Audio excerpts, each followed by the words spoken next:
Thank you everyone for coming out today. Today we rise across the globe to stand up and defend our human right to privacy from those who have taken it from us. Those people that call themselves our leaders and dare to say our protectors. Many of you do not know me and may not have heard of my work, and that is why I am here. My handle is Seek Veracity. I'm a native New Englander, an organizer and an activist of Occupy Maine, and the founder of Documenting Dystopia, a crowdsourcing effort to build the world's first global surveillance camera directory. I am honored to have the opportunity to speak here today about our shared concerns of the erosion of our privacy and the expansion of the surveillance state. I know this is a topic close to home for peaceful activists here in Boston and around the world, as governments, especially our own, are increasingly expanding surveillance infrastructure to illegally monitor its citizens and, more despicably, its protesters, and using your taxpayer funds at that. Right. I feel that privacy is one of the most important topics of discussion in our now interconnected society. Now, that being said, privacy is only one facet of the decline of our society into a dystopian landscape. You may have seen the phrase, 1984 is not an instruction manual. That's because George Orwell's 1984 describes a dystopia in which surveillance and intimidation are tools of oppression used by a totalitarian government known as Big Brother. Look around you, what do you see? You are on at least 5 surveillance cameras right now, if you can hear me. A dystopia is a community or a society that is undesirable and even frightening. The very opposite of a utopia, dystopia is often characterized by many categories: perpetual war, information control, environmental disasters, dehumanization, and totalitarian and tyrannical governments.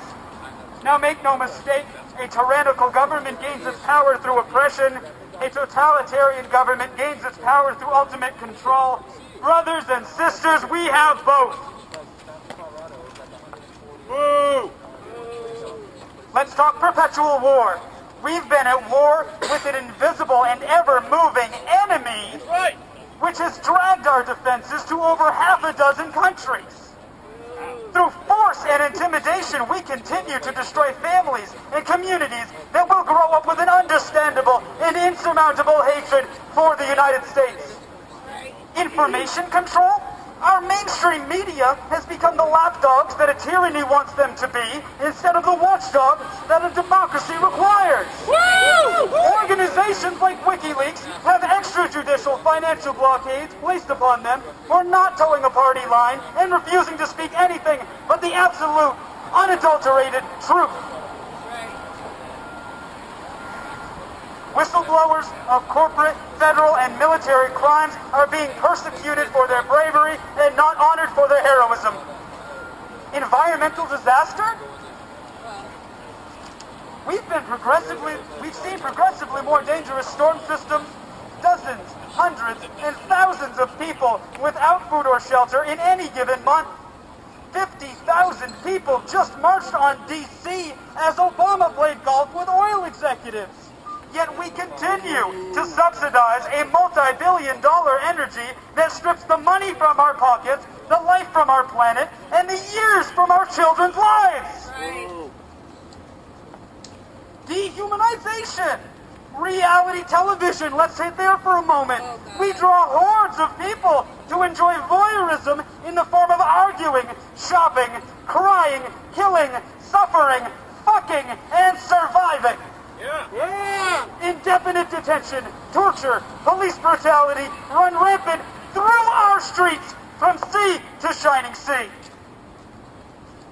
Politicians will deny the need for background checks for a firearm while mandating intrusive medical exams on a pregnant woman before she can make her own medical choices. Pundits and politicians continue to bicker amongst themselves, generating meaningless distractions and divisiveness amongst our people.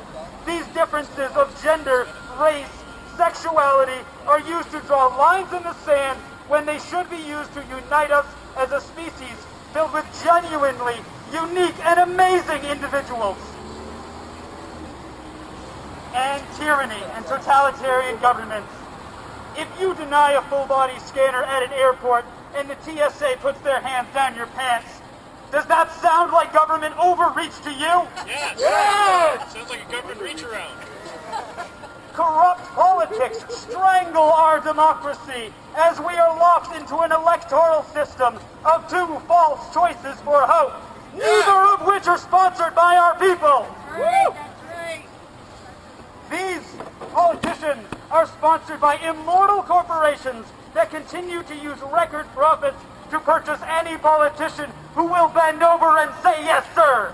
A lot of them. We are losing our first, our second, our fourth, fifth, sixth, seventh, and eighth amendment. And 10. And your government has convinced your friends and family that it's all okay. It's for your safety, under the guise of providing a false security to a non-existent threat to our freedom. Now, the last aspect of a dystopian society, which I will be focusing on primarily now, is the one that we are exhibiting more with each passing year, and that is the illegal surveillance, investigation, and persecution of law-abiding citizens and First Amendment demonstrators, both in and out of public spaces.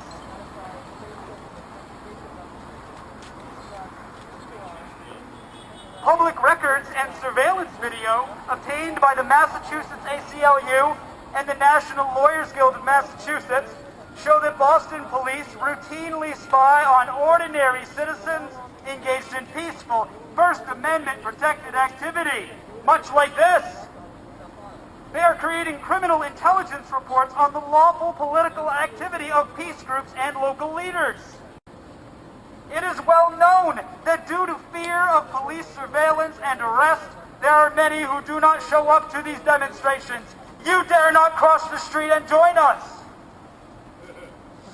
You fear becoming identified by law enforcement as threats, and trust me, I understand. Despite our declarations of nonviolence, there is overwhelming documentation that many activists are victims of legal and physical harassment, police stalking, and violence perpetrated by police officers and federal agents. Protect and serve has never stopped being the policy. They are serving and protecting our leaders from prosecution and the exposure of their corruption, while innocent civilians have no protection from militarized police forces using tear gas, pepper spray, batons to beat us into submission. And drones in Boston. Many officers and military personnel are victims of a system in which attempting to expose corruption will lead to their dismissal and public humiliation, such as what happened to Christopher Dorner. But to public servants who do not question illegal orders, I say to you that you have lost far more than your job. You have lost the goodness within your soul and the trust and respect of your community and the entire world.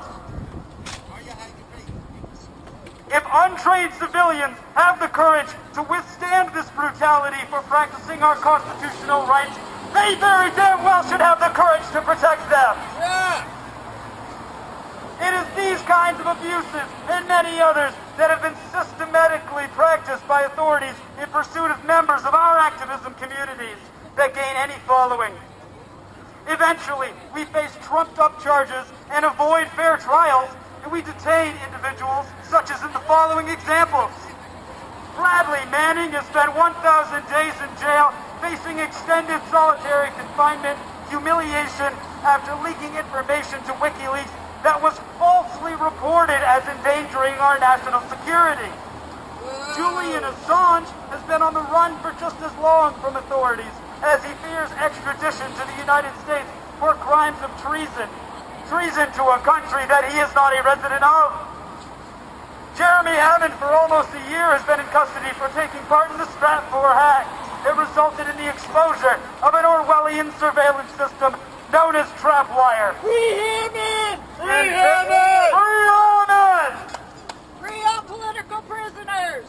And let's not forget Barrett Brown, my inspiration for my project. He has spent 165 days in jail, and he is facing up to 100 years, and a majority of that sentence is from sharing a link to a document that he did not create. Fuck that! And of course, it is these same authorities and prosecutors that contributed greatly to the reported suicide of Aaron Swartz only 43 days ago.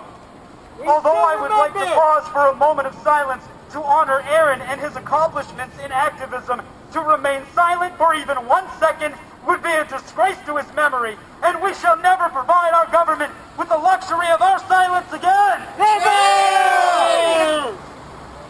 Woo! Woo!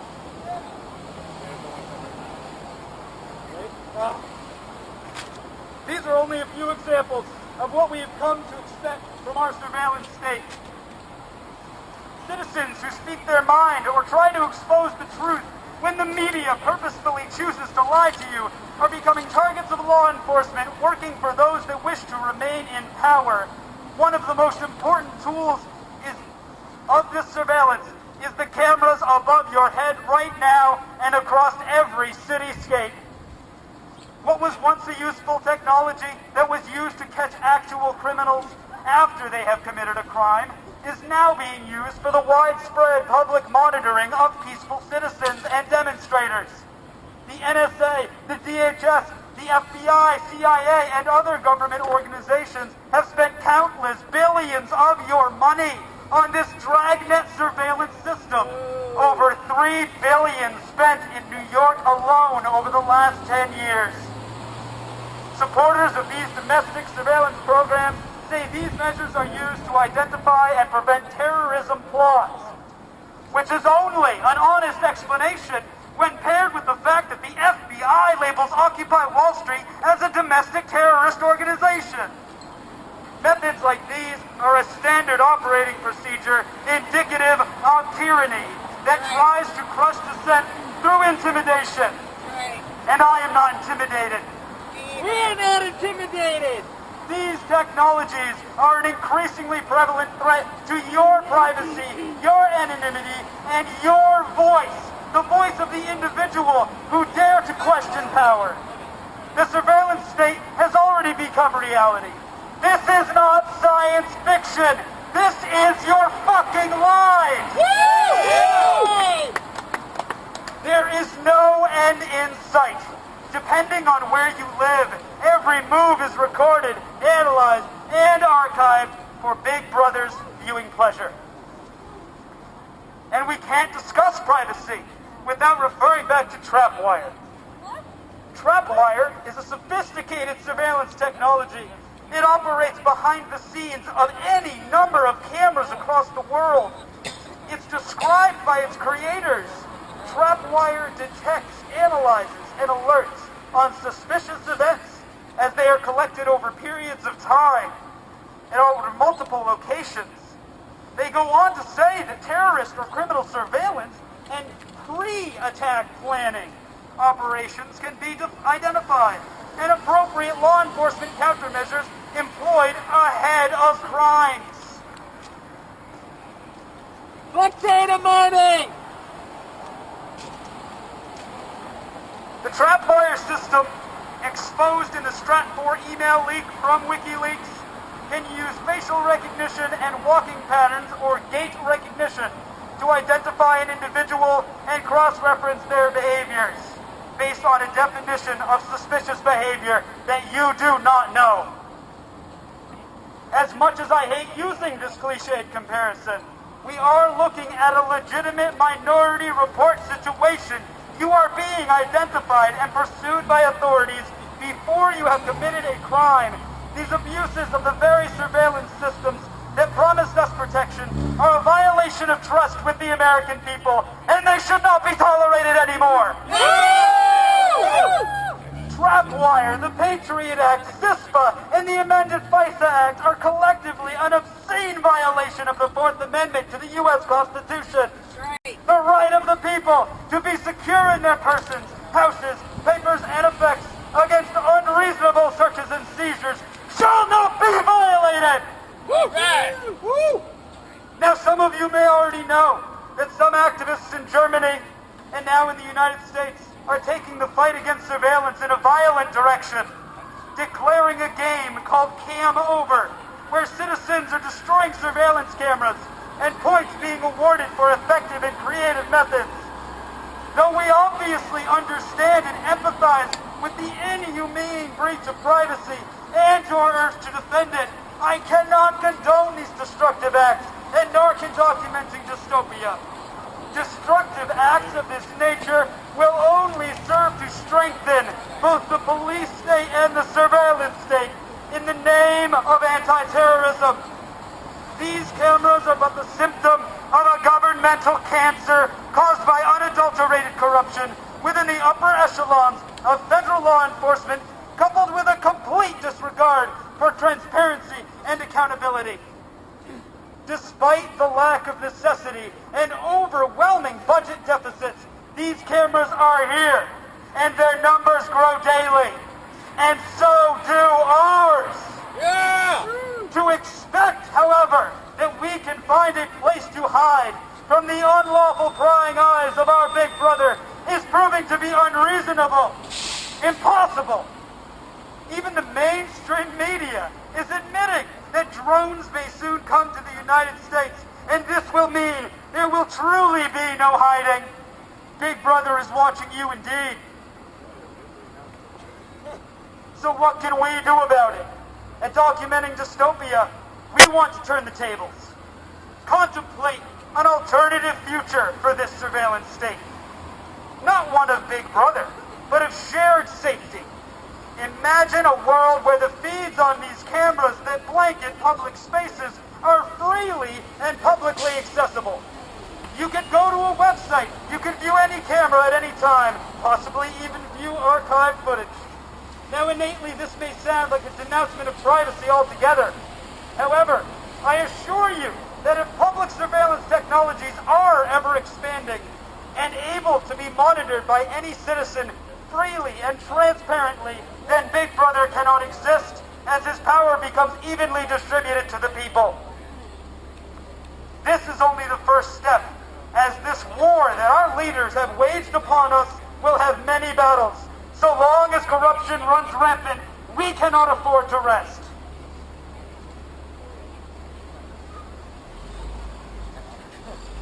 When I first became aware of Trapwire, my visualization of a camera directory started as a collaborative Google map known as Tracking Trapwire.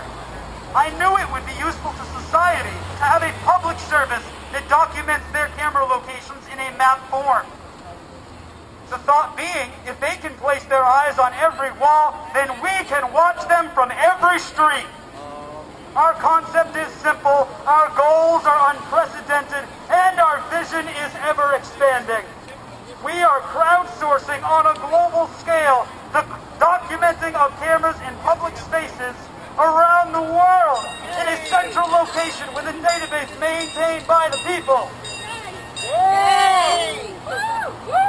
Now, ironically, the controversial location services features. That's right. Now, ironically, the controversial location services features on your smartphones have proved to be an invaluable tool for our directory. You take pictures of cameras that contain GPS coordinates, you send them to us, and we generate the map. So made possible by the supporters of WikiLeaks, Anonymous, and inspired by writers such as Barrett Brown, what started in August 2012 as Tracking Trapwire has quickly grown into a project with a larger scope than just pinpointing one surveillance system. As Documenting Dystopia, we are dedicated to building, with your help, the world's first global surveillance camera directory and advocating for the full transparency of any public surveillance system. We have taken the first steps to creating this database on our website, and we already have over 2,000 cameras between two countries. And we have heard from people who want to help in Ukraine, Germany, Australia, England, Brazil, and as of this week, Italy. Now, We need you. Now, we need you.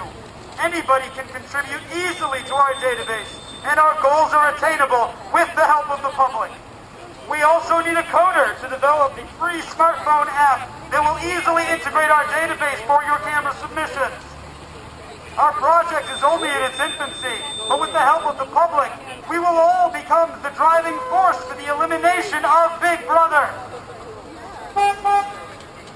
In conclusion, as long as we have reason to encrypt our communications to share our thoughts, wear masks to speak our minds, and spread information to expose his crimes, remember that Big Brother will be watching, and we cannot hide. Since the media refuses to be the watchdogs that democracy requires, then let us work together to avoid being the lapdogs that they have become, and ensure that we no longer remain passively beneath the boot of an oppressive and overreaching government. Stand up for your privacy and pull your family and friends together with us. To modernize the words of Charlie Chaplin from The Great Dictator, the internet, live streams, groups like Anonymous, WikiLeaks, and Occupy have brought us closer together. The very nature of their invention cries out for the goodness in humanity. Cries out for universal brotherhood, for the unity of us all. Even now, my voice could be reaching millions throughout the world, millions of despairing men, women, and children, victims of a system that makes men torture and imprison the innocent. Men who despise you, enslave you, who regiment your lives, tell you what to do, who to love, who to hate, what to think, what to feel, who drill you, diet you, and treat you as cattle. To them you are nothing but cannon fodder. To those who can hear me, I say do not despair. You have the love of humanity in your hearts. You do not hate, only the unloved hate. Their misery that is now upon us is but the passing of greed and the bitterness of men who fear the way of human progress. The hate of men will pass, and dictators will die, and the power they took from the people will return to the people. And so long as men die, liberty will never perish. I'm Seek Veracity from Documenting Dystopia. We do not forgive. We do not forget. Big Brother is watching, and now, so are we!